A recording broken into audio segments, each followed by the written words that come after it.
บัดนี้เป็นสถานศรัทธาธรรมทุกปีญาติโยมแน่นขนาดขึ้นไปไหว้ร้อยพระบาทได้บุญล้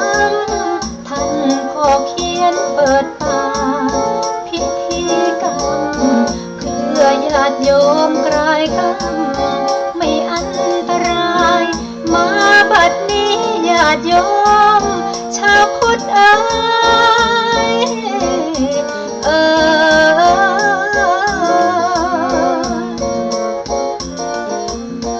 มา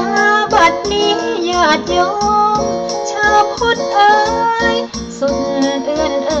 เฉลยออกมาได้ท่านพ่อเขียนด่วนลาแสนอะไรท่านพ่อเขียนจากไป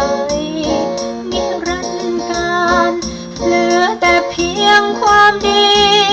ที่ท่านสร้างเห